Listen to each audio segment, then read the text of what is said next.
कारले हे कडू असते म्हणून खूप जणांना कारल्याची भाजी बिलकुल आवडत नाही. चला तर मग अशा प्रकारे कारल्याची भाजी नक्की बनवून बघा. त्यासाठी 5 ते 6 मस्त कोवळी हिरवीगार कारली घ्यायची. ती अशी राऊंड शेप मध्ये कट करून झाल्यानंतर त्याच्यामधल्या बिया काढून घ्यायच्या. सर्व कारलं कट करून झाल्यानंतर एका भांड्यामध्ये काढून घ्यायचं.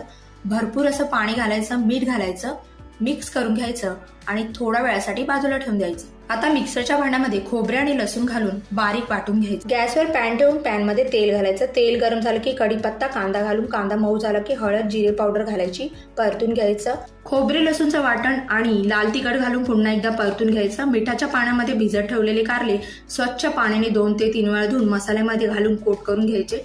वरतून झाकण लावून 5 मिनिटांसाठी वाफेवरती शिजून घ्यायचं. 5 ते 6 मिनिटांनंतर झाकण काढून मिक्स करून चवीनुसार मीठ, थोडासा गूळ, शेंगदाण्याचे कूट घालून मिक्स करून घ्यायचं.